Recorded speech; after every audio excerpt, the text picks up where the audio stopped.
the Scrum or the Agile programming works. So that's everything. As one of the LinkedIn users, I don't like the interface of LinkedIn. I'm sure. Right. But then I think I was born and raised in Taipei. I like big cities. I think California was a bit too inaka for me. Yeah, so I decided to. So that's why I realized that I'm still missing. Intensive course. Did you go back to LinkedIn or? And that will be an accelerated way to equip myself with the business knowledge. So 皆さんこんにちは、コンサルキャリアです。今日は特別ゲストとしてクリスさんに来てもらってます。リンクトインのソフトウェアエンジニアからマッキンゼーでそこからアマゾンそしてスタートアップというふうにいろいろなキャリアを歩まれているクリスさんにですね今日はいろいろお話を伺いたいと思ってます。このクリスさんがどういうキャリアを経てマッキンゼーに入ったのかっていう、そこまでをいろいろと深掘りするっていう時間にしたいというふうに思います。はい、じゃあちょっと今から英語に切り替えてやっていきたいと思う。So once again, thanks for coming, Chris. thank you for having me. Thank you. Yeah. So you are not Japanese, aren't you? No, I'm not from Taiwan. Yeah. You're from Taiwan. Yeah. So up until when you were living in Taiwan? Actually, only live in Taiwan until college because after college we had to do 1 year of military service. Right. So right after that, I went to the United States To avoid the military. Oh no, I finished my military. You finished? So I went to the States. Actually, by law, you have to do it. Otherwise, we will be restricted from going abroad for a long Really? period. Yes. Wow, that's so strict. Yeah. So I would say it's like a responsibility that every Taiwanese male national has to fulfill. Yeah. Patriot. Yes. Right. And then what did you major at the college in the US? So I actually majored in physics back in Taiwan, but then after that I realized that doing pure science is not really my interest.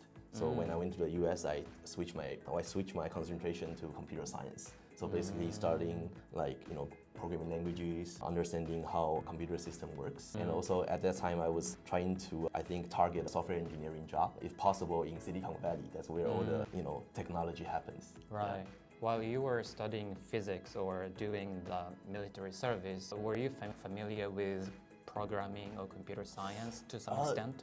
To be honest, not really. I had some interest in, basic programming languages, but I never really got to understand how things work.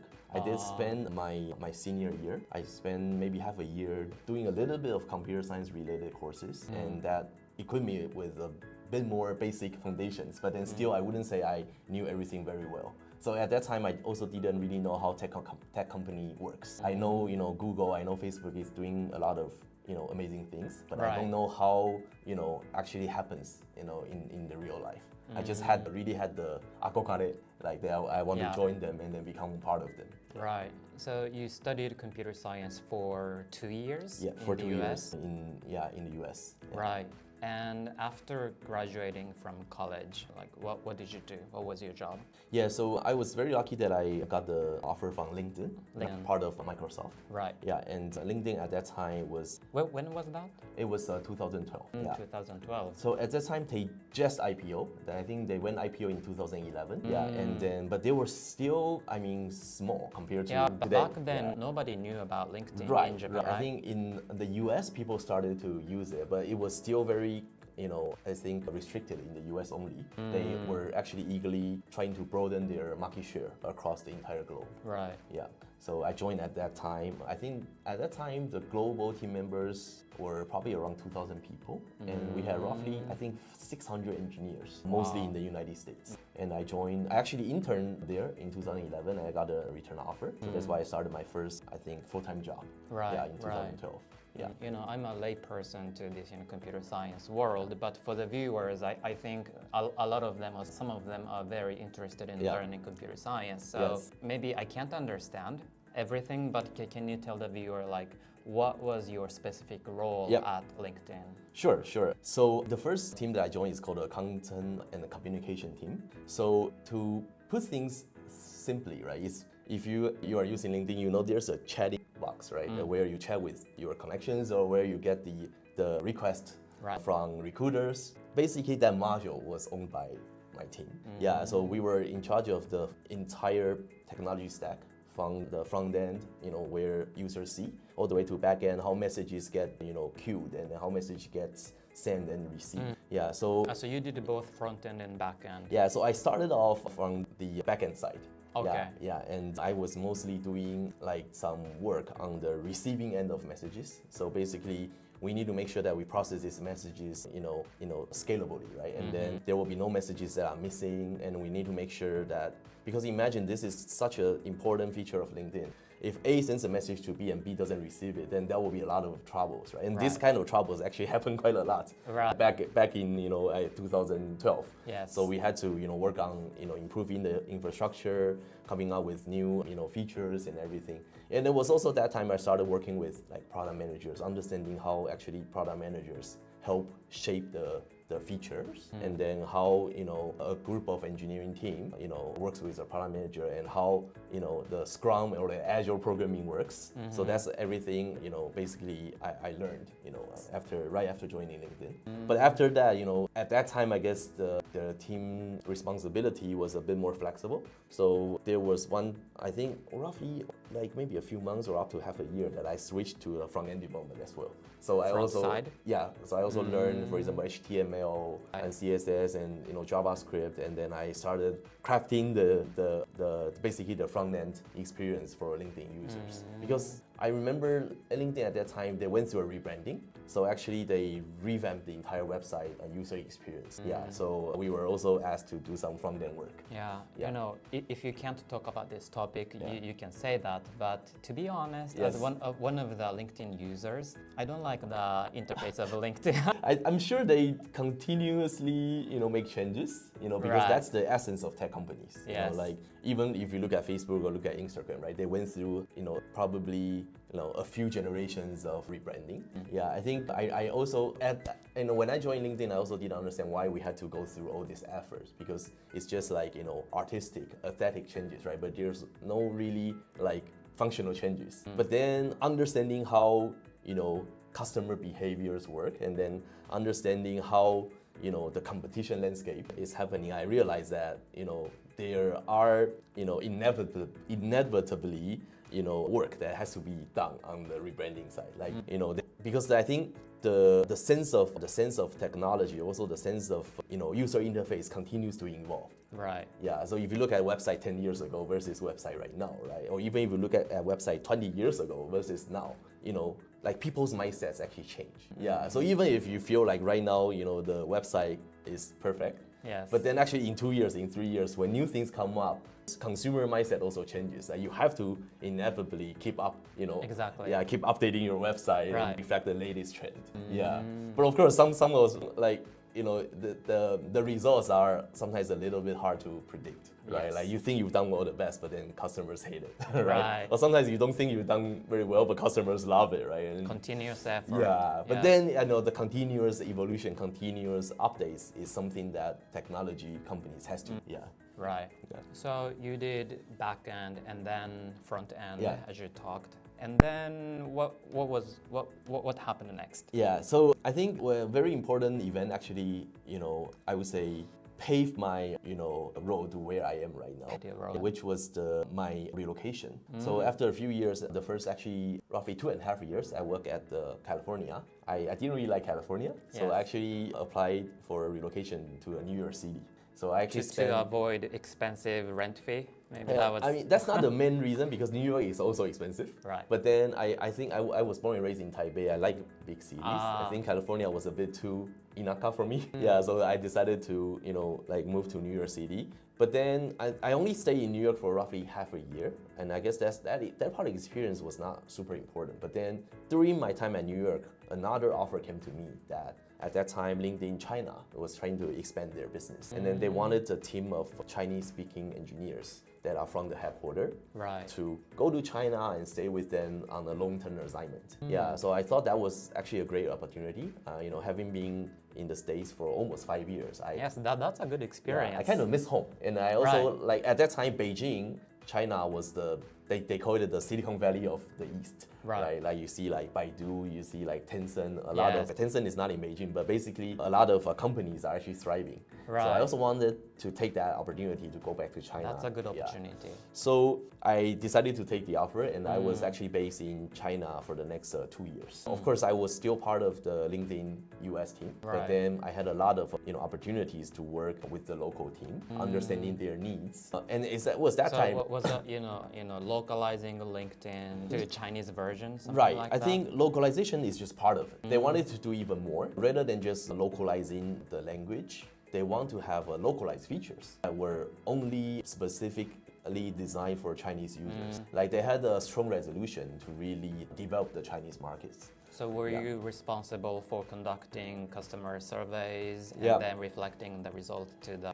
software updates? Right. Yeah. I mean, we were a team of 12 engineers, so our main job was still, of course, writing software coding. But then we had a lot more chance to work with different functions. For example, I started to work with the sales team, understanding their needs. I started to work with the marketing team, understanding the difficulties they face. And also, we had a lot of direct interactions with the China CEO at that time to understand what is the product strategy that we want to do and what are the features that we should do for Chinese users.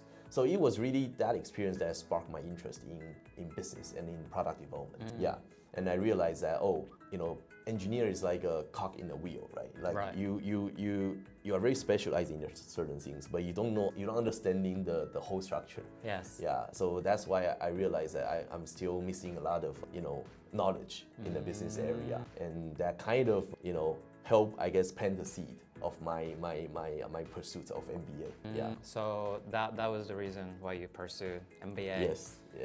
Yeah, that was the big reason that I wanted to learn more about how business works. So you're dual degree holder, right? Computer science first and then MBA. Yeah. Which MBA school did you go? So I went to INSEAD. It's European school based in very popular. Yeah, and they're based in. They have two headquarters.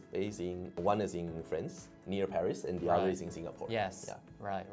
So did you go there for 2 years? So all their programs are 1 year. Yeah. Okay. And it's actually only 10 months if you. Really? That's intensive. Yes. So it's quite intense. They don't use semesters. They have what they call terms. And basically MBA is like 5 terms. And each term is only 2 months. 2 months. Yes. Yeah. So that's why 2 months times 5. 10 months. Yeah. So maybe you can do much longer if you have business, for example. For MBAs, I think all of them are just 10 months.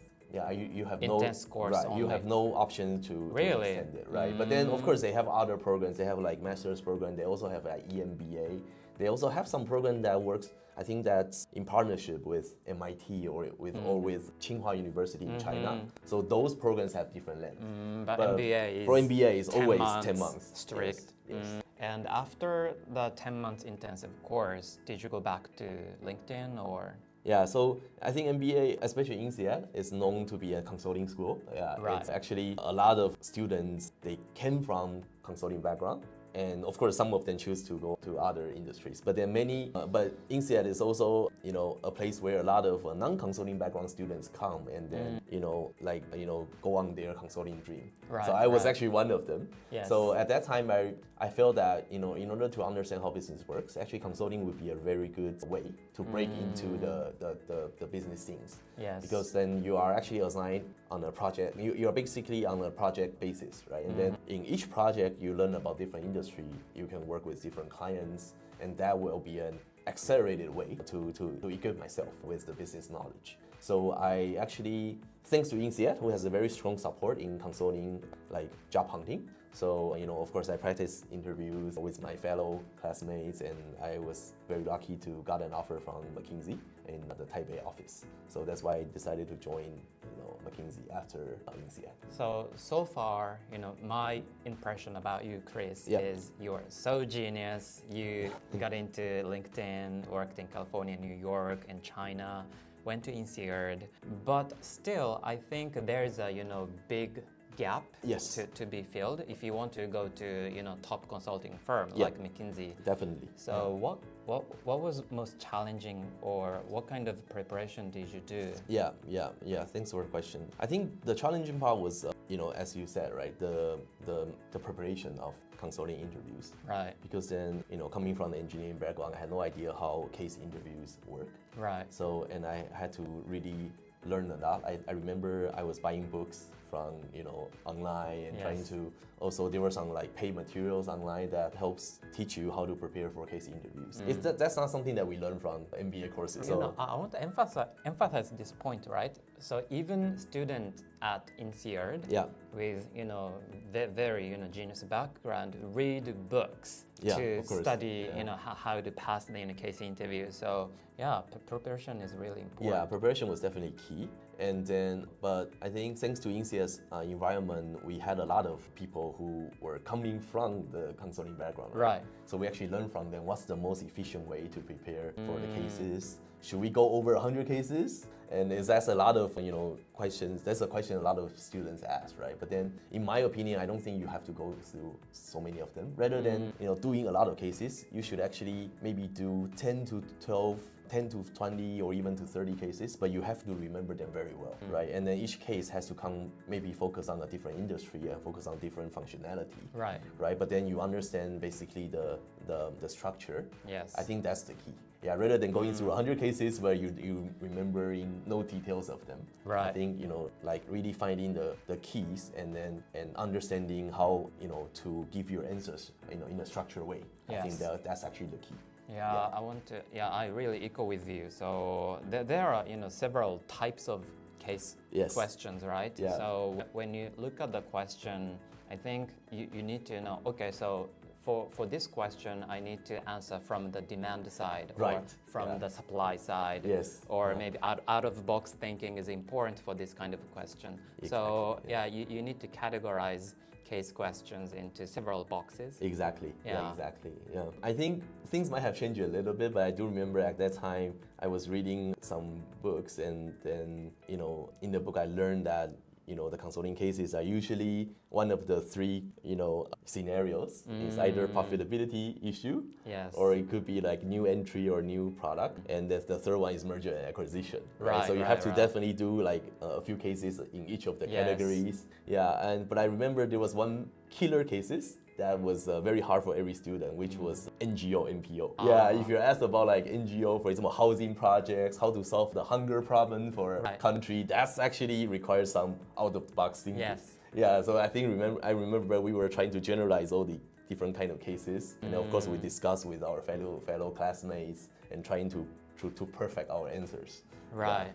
Yeah. So I'm wondering, like, how long did you practice to pass that case interviews? Yeah, I think I prepared for roughly 2 months, I would say. Yeah, but then the 2 months was quite intense, where, you can imagine we were, a bunch of MBA students. Everyone is interviewing consulting companies, right? So every day we do probably at least 3-4 cases. Yeah, and then But did you practice by yourself, or did you have any friends who can practice together?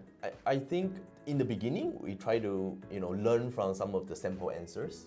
They were like recording from other students that you can find online, and then we try to learn from them. And then of course now it's time for us to actually do the interviews by ourselves, right? In that case, I think it's very important that you find a case partner. To practice with. Yeah, and in our case, every classmate is a case partner, right? So basically, we will schedule time, like say, hey, let's do this maybe in the next hour, and then I give you one case, you give me one case, and then we summarize the result for the others. Right. And also, I think INSEAD at that time was very kind that they asked the students from consulting background to provide voluntary hours. Right. So you can basically sign up. For example, there are 3 hours that are provided by the consulting, the students that are already in consulting firm, and then you can sign it up, and you can even have 2 shadowers as observers, just to so that basically one person conducting interview can benefit 3 people. Right. Yeah. So I would say if a school offers that panel, definitely make the best of it. Right. But even if your school doesn't offer it, make sure you find someone who also wants to go into consulting, and you should pair up and then form a circle and do the interviews at least 1 or 2 a day. Yeah, so that's good advice for the viewers who want to become consultant in the future. I think the continuous practice is key. Right. Yeah, only by continuing practice you will make sure you remember every detail of the case that Continue you have done. practice, find friends, Yes, yes, and read books. yes, 2 yes. months at least, even if you go to INSEAD. Yes, yes. Yeah, maybe those are the key takeaways from this Definitely, interview. definitely. Preparation is definitely key. はい。So thank you very much, Chris, for this opportunity. はい。思います。今日いろいろとお話聞いたんですけど、でも私自身もすごい発見があって、なんか INSEAD の生徒さんたちってもう頭もいいし、本読んでるんだっていう、そもそもあと2ヶ月も練習して、しかも毎日ケースの相手をこう見つけて練習してるっていう、やっぱり、各社も書類が通ってしまえば学歴って関係ないんですけど、でもやっぱり書類通った後も結局そういう練習をしている人たちで、おそらくこれは想像ですけど、多分今年の採用活動とかでもそういうインシアとか、そういうスクール通ってる人たちってそういう準備をして面接に臨んでくるわけなので、やっぱり敵を知るじゃないですけど、ライバルがそういうことをしてるっていうのをですね、皆さんも今日の動画で感じていただけたんじゃないかなというふうに思います。で、ステラキャリアーズではオンラインサロンっていうのも定期的に開催してまして、今15人ぐらいですかね、戦略ファーム行きたい方厳選して週に3回ぐらいその問題をやるっていう、なのでINSEADに行ってなくってもそういうのがこうできるっていう、で私も毎回入って毎回こうフィードバックをするっていうことをしてるので、ぜひクリスさんみたいになりたいっていう方はですね、ステラキャリアーズに登録していただけたらと思います。ということで、ぜひ興味持っていただいた方は YouTube の概要欄から、LINE のリンクを読み込んでいただいてメッセージいただければと思います。Once again, thank you, Chris. Yeah, thank you. Yeah, see you.